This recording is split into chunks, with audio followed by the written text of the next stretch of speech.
Hotel के second floor पर supervisor Bob Vinson रात की ड्यूटी दे रहा था। तभी उसे कॉरिडोर में एक अजीबो गरीब दिखने वाली मशीन नजर आती है जो थोड़ी देर पहले तक यहाँ मौजूद नहीं थी। होटल का ये फ्लोर जो एम्प्लॉइज के लिए डेडिकेटेड था, रात के इस वक्त यहाँ पर इस अजीब मशीन को देखकर सुपरवाइजर को कुछ गड़बड़ महसूस होने लगी। ये एक मेटालिक बॉक्स था जिसके ऊपर एक दूसरा छोटा बॉक्स कनेक्टेड था और इसके सामने वाला हिस्सा अजीब कंट्रोल पैनल की तरह दिख रहा था। कंट्रोल पैनल में टोटल 28 स्विचेस थे जिन पर नंबरिंग भी हो रखी थी। तमाम स्विचेस नीचे की तरफ थे सिवाय स्विच नंबर 23 के। इस वक्त सुबह के 6:30 बज रहे थे और ये वाकया है नेवाडा के हार्वीज लेक टाहाउ होटल एंड कसिनो का, जो अगले 24 घंटों में नेशनल न्यूज की हेडलाइंस बनने वाला था। बॉब विंसन के लिए हैरानी की बात सिर्फ ये अजीब मशीन ही नहीं थी। वो तकरीबन पूरी रात ही ड्यूटी पर था, लेकिन उसे कॉरिडोर में किसी मशीन रखने की आवाज सुनाई नहीं दी। जिस किसी ने भी ये मशीन यहाँ छोड़ी थी उसने इसको लकड़ी के 4 गुटकों के ऊपर रखा था। ये गुटके कॉरिडोर के कारपेट में अंदर धंसे हुए थे, जिससे ये जाहिर हो रहा था कि ये मशीन काफी भारी है। इस वाक़े को और भी ज्यादा अजीब बनाने वाली बात यह थी कि जहां ये मशीन रखी गई उसके आसपास के दरवाजों के तालों को किसी ने सुपर ग्लू डालकर नाकारा बना दिया था। बॉब विंसन अभी इसी कश्मकश में था कि उसे मशीन के बराबर में एक एनवलप पड़ा मिलता है जिस पर लिखा था to the Harveys management. Gem TV की वीडियोस में एक बार फिर से खुशामदीद। नाजरीन, Harveys Lake Tahoe American state Nevada में एक जाना माना कसिनो और होटल है। जिस वक्त की हम बात कर रहे हैं उस वक्त ये 11 स्टोरी बिल्डिंग थी जिसमें 197 रूम्स भी थे। बिल्डिंग के सेकंड फ्लोर पर मौजूद बॉब विंसन को जब एनवलप मिला तो वो भागता हुआ सिक्योरिटी को बुलाने गया। बाद में पुलिस और फायर डिपार्टमेंट को भी बुलवा लिया गया। पहले तो किसी को भी हिम्मत नहीं हो रही थी कि वो एनवलप उठाकर देखे, क्योंकि सबको शक था कि कहीं ये कोई ट्रैप ना हो। बाद में एक झाड़ू की मदद से इसे हिलाकर देखने के बाद उसे खोला गया। इस लिफाफे में टोटल 3 पेजेस का एक डॉक्यूमेंट मिला जिसको टाइपराइटर से टाइप किया गया था। सबसे ऊपर एक हेडलाइन में लिखा था warning for hotel management and bomb squad. Headline के नीचे लिखा था कि इस बॉम्ब को हिलाने की कोशिश ना की जाए, क्योंकि इसके अंदर एक ऐसा मैकेनिज्म है कि अगर ये बाल बराबर भी हिला तो ये मिली सेकेंड में डेटोनेट हो जाएगा। इसमें पानी या गैस डालने की कोशिश भी ना की जाए, क्योंकि इसके अंदर फ्लोट स्विचेस लगे हैं। अगर ऐसा किया गया तो मशीन के अंदर का एयर प्रेशर बढ़ जाएगा और इस सूरत में भी ये फट जाएगा। मशीन के टॉप पर जो स्क्रू लगे हैं वो भी ट्रिगर के साथ कनेक्टेड है, लिहाजा अगर स्क्रू को 25% भी घुमाया गया तब भी ये फट जाएगा। आसान अल्फाज में कहा जाए तो ये बॉम्ब इतना नाजुक था कि थोड़ी सी भी हिलजुल इसे डेटोनेट कर सकती थी, कम से कम जैसा लेटर में लिखा गया था उसके मुताबिक। उस वक्त होटल में 600 गेस्ट्स अपने अपने रूम्स में सो रहे थे। पुलिस ने सबसे पहले होटल को खाली करवाया और तमाम लोगों को पार्किंग लॉट में जाने का कहा। उसके बाद बॉम्ब स्क्वाड को बुलवाया गया और उन्होंने सबसे पहले मशीन का सही से मुआयना किया। ये करीब आधे इंच स्टील की चादर का बॉक्स था जिसको बड़ी सफाई के साथ वेल्ड किया गया था। यहाँ तक कि जिन जगहों पर कुछ निशानात थे वहां पर कार बॉडी में लगने वाली पुट्टी लगाकर उसे सीधा भी किया गया था। बॉक्स की चारों साइड्स पर बबल लेवल लगे थे जिन्हें शायद मशीन को बिल्कुल सीधा रखने के लिए इंस्टॉल किया गया था। ये सब चीजें जाहिर कर रही थीं कि शायद जो लेटर में लिखा है वो वाकई सच है। लेटर में मजीद लिखा था कि ये बॉम्ब किसी भी तरीके से बंद नहीं किया जा सकता, यहाँ तक कि इसको बनाने वाला भी ऐसा नहीं कर सकता। इसमें ऑटोमेटिक टाइमर लगे हैं जो अगले 24 घंटों में खुद ब खुद इसे फाड़ देंगे। सिर्फ इसे यहाँ से उठाकर किसी सेफ जगह तक पहुँचाया जा सकता है, वो भी सिर्फ तब अगर मैनेजमेंट इस लेटर में लिखी गई इंस्ट्रक्शंस को फॉलो करेगी।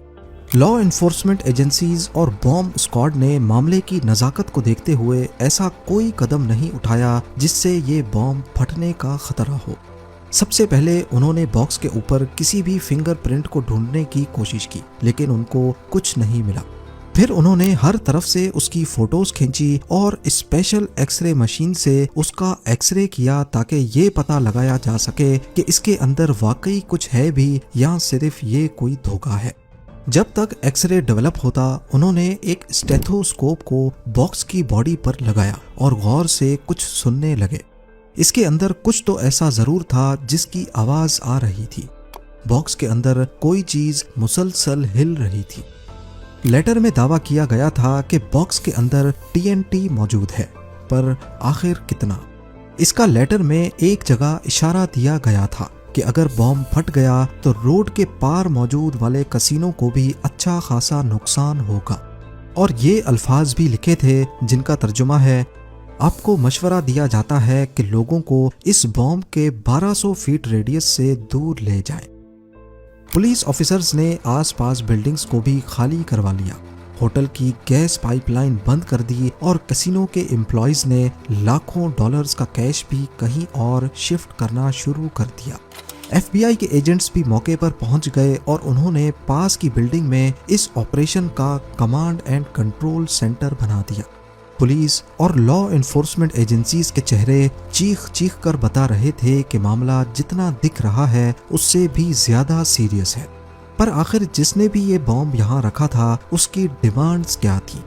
लेटर में लिखा था कि उन्हें $3 मिलियन कैश चाहिए, पर शर्त यह है कि ये $100 के इस्तेमाल शुदा नोट हों, उन पर किसी किस्म की मार्किंग ना हो और ना ही नोट्स पर किसी किस्म का केमिकल चढ़ा हो। और साथ ये भी लिखा था कि चालाकी करने की सूरत में बॉम्ब को डिफ्यूज करने का तरीका नहीं बताया जाएगा और अगर 24 घंटे के अंदर अंदर डिमांड पूरी नहीं की गई तो ऑटोमेटिक टाइमर्स खुद ही बॉम्ब को डेटोनेट कर देगा। पर आखिर ये पैसे किसको देने थे और कैसे? जब तैयार की गई एक्सरे फिल्म लैब से वापस आई तो धुंधली ब्लैक एंड व्हाइट तस्वीर ने कम से कम कुछ हद तक धमकी भरे खत के दावे को सहारा दिया। मशीन के ऊपर जो छोटा सा कंट्रोल बॉक्स लगा था, एक्सरे में देखा गया कि वाकई उसके स्क्रू के साथ वायर्स कनेक्टेड है, जिसका जिक्र लेटर में भी किया गया था। बॉक्स में एक सीधा ट्यूब था जो शायद टिल्ट सेंसर हो सकता था और एक फ्लोट वाल्व भी वाज़े तौर पे नजर आ रहा था। इसके अलावा नीचे वाला बॉक्स मुख्तलिफ सिलेंडर से भरा था। ये सिलेंडर्स किस चीज के थे उस वक्त पुलिस वालों को इसका कोई आइडिया नहीं हो पाया। एक बात तो तय थी कि लेटर लिखने वाला शख्स कोई प्रैंक नहीं कर रहा था, ये मशीन वाकई में एक बॉम्ब था। आहिस्ता आहिस्ता 24 घंटों की डेडलाइन खत्म होती जा रही थी, लिहाजा अथॉरिटीज रैंसम देने को तैयार हो गई। 3 पेजेस वाले लेटर में पैसों की डिलीवरी की इंफॉर्मेशन भी लिखी थी। ये पैसे हेलीकॉप्टर के जरिए डिलीवर किए जाएंगे। पायलट के लिए इंस्ट्रक्शंस लिखी थी कि वो रात को 11 बजे लेक टाहाउ एयरपोर्ट पर LTA बिल्डिंग के करीब लैंड करेगा और हेलीकॉप्टर का रुख साउथ की तरफ होना चाहिए। उसके बाद पायलट उतरकर फेंस के करीब खड़ा होगा जहां उसे एक कॉल रिसीव होगी और बाकी की इंस्ट्रक्शंस उसी कॉल में बताई जाएंगी। याद रहे कि हेलीकॉप्टर में सिर्फ पायलट होना चाहिए, ना कोई गनमैन ना कोई दूसरा शख्स। ये काम अंजाम देने के लिए जो कुक नामी एजेंट ने FBI का हेलीकॉप्टर स्टार्ट किया। हेलीकॉप्टर में $3 मिलियन कैश रखा गया, पर ये सारे जाली नोट थे और एक गनमैन को भी हेलीकॉप्टर में पायलट की सीट के पीछे छुपा दिया गया। गनमैन को इंस्ट्रक्शंस दी गई थी कि चाहे कुछ भी हो जाए उसको FBI एजेंट जो की हिफाजत करनी है। रात को ठीक 11 बजे FBI के एजेंट ने बताई हुई जगह पर लैंड किया और उतरकर फेंस के पास खड़ा हो गया। थोड़ी ही देर में फेंस के पास लगे फोन बूथ की घंटी बजती है। एजेंट ने फोन उठाया तो दूसरी तरफ से एक शख्स बोला कि फोन बूथ की टेबल के नीचे एक लेटर है, वो उठाकर पढ़ लो। अगली तरफ जो भी था काफी चालाक था। वो पब्लिक फोन पर 5 सेकंड से ज्यादा भी फोन पर नहीं रहना चाहता था, क्योंकि कॉल जितनी लंबी होगी उसके ट्रेस होने के चांसेस बढ़ जाते हैं। ये नया लेटर पायलट के नाम लिखा गया था। इसमें लिखा था कि सबसे पहले हेलीकॉप्टर की तरफ जाओ और अंदर एक फ्लैश लाइट जलाकर हेलीकॉप्टर का कोना कोना दिखाओ। भूलना मत कि हम तुम्हें देख रहे हैं। उसके बाद टेक ऑफ करके हाईवे 50 की तरफ जाओ। ठीक 15 मिनट के बाद तुम्हारे राइट हैंड साइड पर जंगल में तुम्हें एक स्ट्रोब लाइट नजर आएगी। स्ट्रोब लाइट के पास साउथ की तरफ फेस करके लैंड करना, वहां तुम्हें दरख्त पर लटका हुआ एक दूसरा लेटर मिलेगा। पायलट ने ठीक वैसा ही किया। बड़ी चालाकी से हेलीकॉप्टर का कॉकपिट रोशन करके ऐसे दिखाया कि गनमैन नजर ना आ सके और टेक ऑफ करके ठीक उसी पॉइंट पे पहुंचा जहां उसको स्ट्रोब लाइट नजर आनी थी। लोकेशन पर पहुंचने के बाद पायलट को दूर दूर तक कोई स्ट्रोब लाइट नजर नहीं आती। अगले 1 घंटे तक वो वहीं गोल चक्कर काटता रहा, लेकिन अंधेरी रात में जंगलात के बीच कोई हिलजुल नहीं थी। लिहाजा वो वापस एयरपोर्ट पर आकर लैंड कर गया। बाद में उनको मालूम पड़ा कि वो इंस्ट्रक्शंस सही से नहीं पढ़ पाए और जिस जगह उनको असल में जाना था वो वहां से मीलों दूर थे। इंस्ट्रक्शंस देने वाले को मैसेज भेजने के लिए टीवी पर खबर चलाई गई कि इंस्ट्रक्शंस में लोकेशन को लेकर कुछ कंफ्यूजन है। जिस शख्स ने ये सारा गेम प्लान किया था, जब उसको मालूम पड़ा कि पुलिस अभी भी उनको पैसे देने के लिए तैयार है, तो उसने पुलिस स्टेशन में फोन किया और कहा कि हार्वीज होटल में पड़ी मशीन का स्विच नंबर 5 ऊपर की तरफ कर दो और अगली फोन कॉल का वेट करो।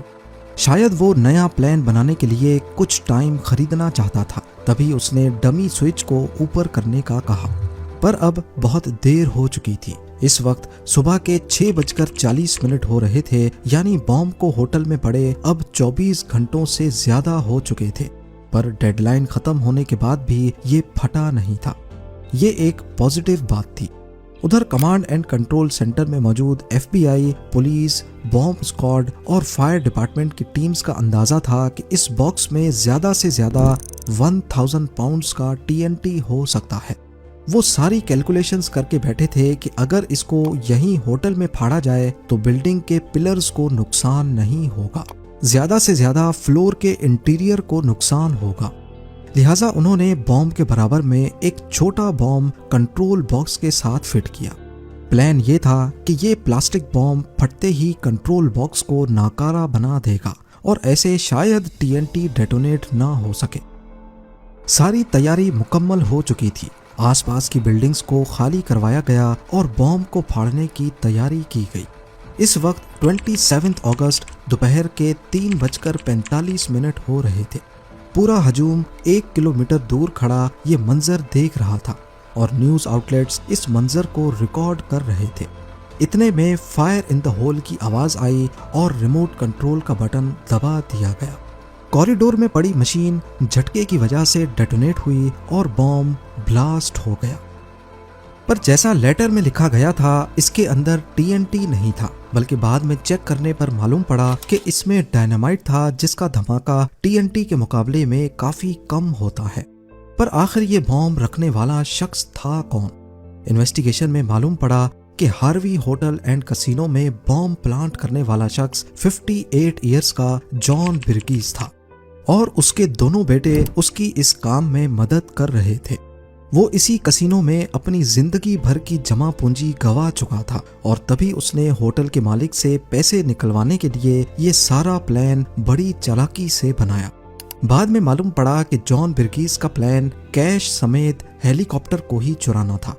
अगर पायलट उस लोकेशन पर पहुंच जाता और वो नया एनवेलप ढूंढने जंगल में उतरता, तो पीछे से जॉन बिर्गीस के बेटे वो हेलीकॉप्टर लेकर फरार हो जाते, एक ऐसी लोकेशन पर जहां उन्होंने अपनी गाड़ी पहले से पार्क रखी थी।